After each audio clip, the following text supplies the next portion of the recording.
My sister looked me dead in the eye and said it in front of everyone. At least I'm getting married. No one would date you anyway. The whole family dinner table went quiet. My parents looked down at their plates. My uncle coughed. And my sister? She smiled. She was the golden child. I was the invisible one. She thought she'd won. Then the front door opened. My fiancé walked in wearing surgical scrubs. His hospital badge swung from his neck. Dr. Evan Marsh, Chief of Trauma Surgery. My sister's face went white. Want to know what happens when the golden child bets on the wrong sister? Drop a comment. Where are you watching from? What time is it there? Hit that like button if you've ever been the one people underestimated. Because this story isn't just about a fiancé. It's about receipts. And I had all of them. Let me back up. I was always the quiet one. My sister got the dance recitals, the pageants, the new car for her 16th birthday. I got a library card and a used laptop. Don't get me wrong. I wasn't jealous. I was focused. While she was at cheer practice, I was in night classes. While she posted selfies, I was working double shifts at the hospital, first in admin, then in research coordination. By 29, I was the director of clinical research at one of the top hospitals in the state. Nobody in my family noticed. I met Evan 2 years ago during a joint trauma study. He was brilliant, kind, funny in a quiet way. He didn't care that I drove a 10-year-old sedan. He didn't care that I wasn't Instagram perfect. He cared that I showed up, that I kept my word.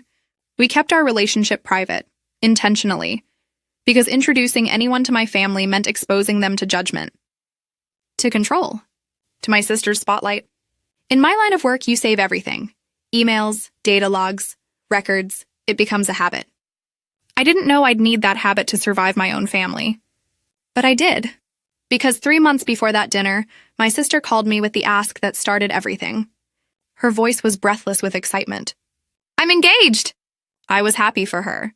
I really was. Then came the second part. So I need a tiny favor. Just $30,000 for the venue deposit. I almost dropped my phone. 30,000? I know it sounds like a lot, but you're stable. You have savings. And I'm your only sister. I told her I'd need time to think. Her tone shifted. Seriously? This is my wedding. The biggest day of my life.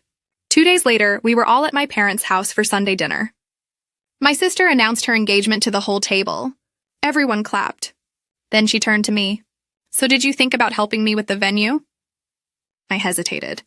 I think 30,000 is a lot. Maybe we can look at your budget. She cut me off. At least I'm getting married. No one would date you anyway.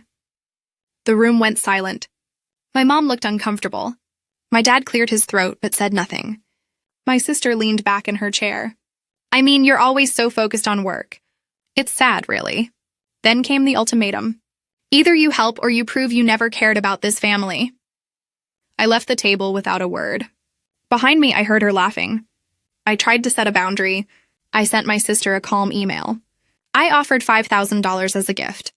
Not a loan, a gift. She forwarded it to my parents with the subject line, "See? She doesn't care." My parents sent a joint text an hour later. We're disappointed. Family comes first. If you can't support her, maybe you need some space from us.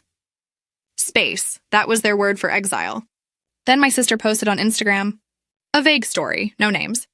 When the people you expect to show up, don't. She tagged it with family and hurt. 3 of my cousins texted me within the hour. Is everything okay? I felt trapped. Maybe they were right. Maybe I was selfish. Evan came over that night. He found me staring at my phone. Do you want me to meet them? He asked gently. I shook my head. I was too ashamed. I had the email thread. I had the texts. I even had years of records. But would anyone believe me over her? I thought I'd lost before the fight even started. I was wrong. Evan sat beside me on the couch. Show me everything, he said. I opened my phone. I showed him 3 years of text messages. $1,200 for rent, $800 for a girl's trip to Miami, $15,000 for a car down payment. Every time my parents backed her up. She's going through a hard time. You're the stable one. Family helps family. I scrolled to the bottom. 11 requests, $48,000 total. $0 repaid. Evan's jaw tightened. This isn't love, he said quietly. It's a transaction. Then he told me his story. His brother bled him dry during residency. Borrowed for rent, for bills, for a business idea that never launched. It took Evan 2 years to set a boundary. When he finally did, his brother called him selfish. But Evan survived. And so did the relationship once his brother got help. You've been the emotional ATM, Evan said. You don't owe them proof, but you owe yourself peace. I felt something shift. I wasn't ready to go nuclear, not yet. Then my sister made sure I had no choice. The invitation arrived in my work email. Gilded border, calligraphy, my sister's monogram at the top. She'd sent it to my entire department. 12 colleagues, including my boss. One of my coworkers laughed when she saw it. I didn't know you had a sister getting married. Are you going? I smiled and nodded. Inside, I was screaming. That afternoon, my sister posted a photo on Instagram. It was a venue, a garden terrace strung with lights. The same venue I'd mentioned once, years ago, as my dream wedding spot. Her caption? Dreams do come true. For some of us. My mom called that night. You will attend the engagement party. You will smile. You will congratulate her. And you will fix this. My dad got on the line. If you embarrass her, don't bother coming to the wedding. Or Christmas. Or anything else. I felt my hands shake. She wasn't just asking for money anymore. She was taking my dignity, my reputation, my dreams. I told Evan everything. He was calm. Almost too calm. Then let's go, he said. Together. I stared at him. You really want to walk into that? He smiled. I've been in worse rooms. And you're worth it, I agreed. But first, I did what I do best.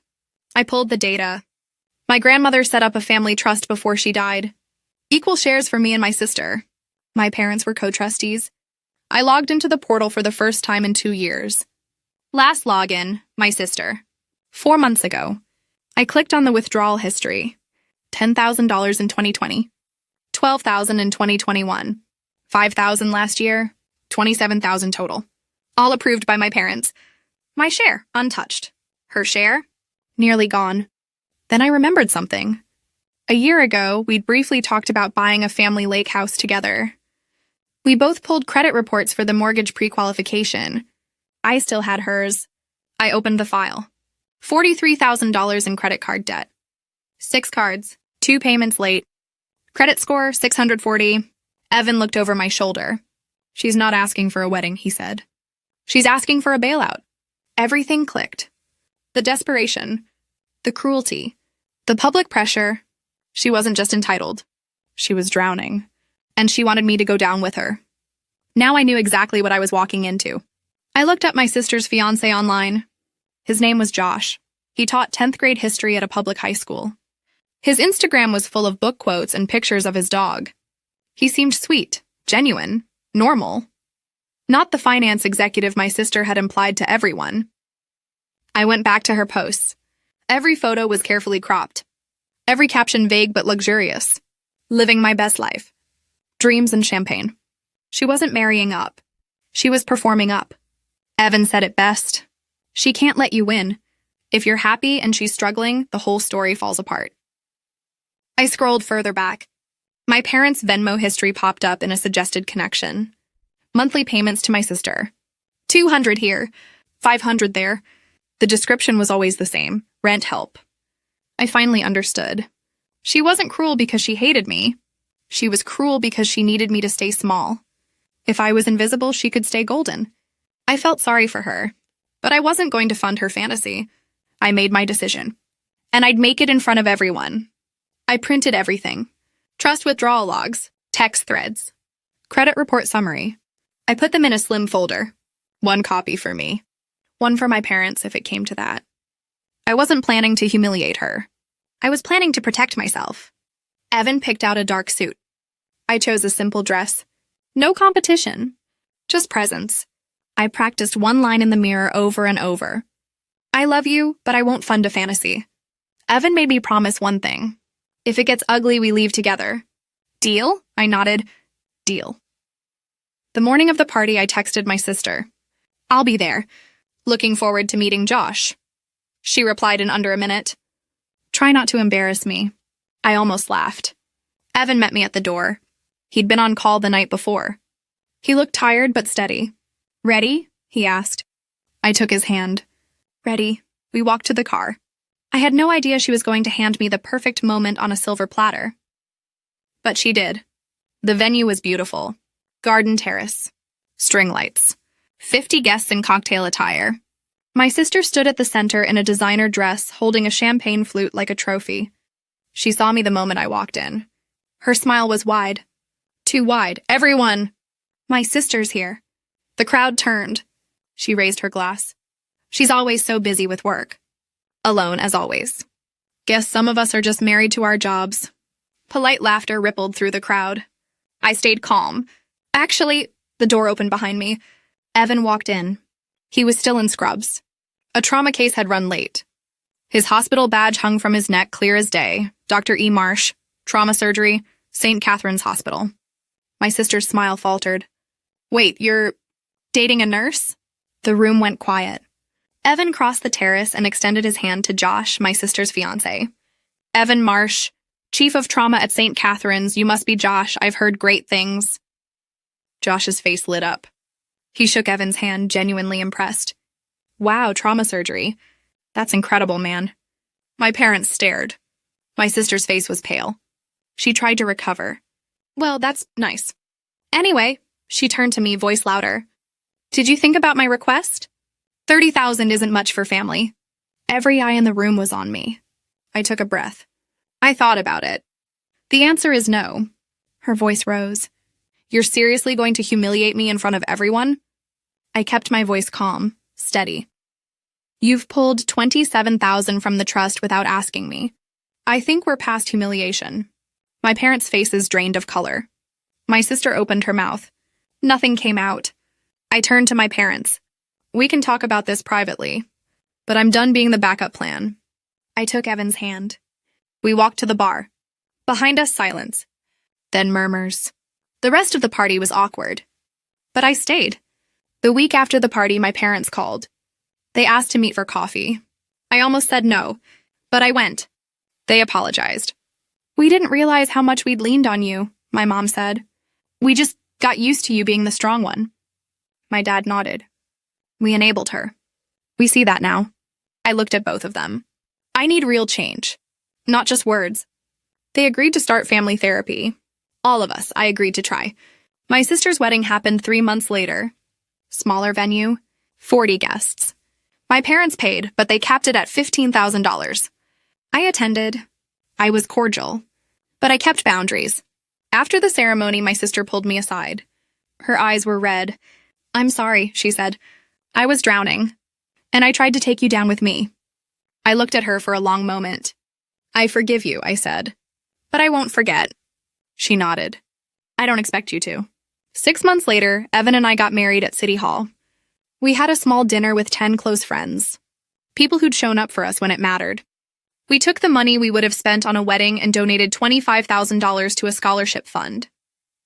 It helps first-generation students pay for medical school. Kids who have to fight to be seen. My sister started seeing a financial therapist. She got a job in marketing. She began paying $500 a month back into the trust. It'll take years, but it's progress. My parents and I see each other once a month now. Scheduled visits. Clear boundaries. Love isn't measured by access anymore. It's measured by respect. Evan and I are planning a trip to Iceland next spring. Just the two of us. No family drama. No performance, just us. Here's what I learned. Your worth isn't measured by who sees you. It's measured by who you choose to be when no one's watching, and who you allow to stay when they finally do. So here's my question for you. Have you ever been the stable one your family took for granted? The invisible sibling who had to prove yourself? Drop your story in the comments. I read every single one. And if this resonated, hit that subscribe button. You're not invisible here. This story is a fictionalized dramatization and is not legal or financial advice. Thanks for watching.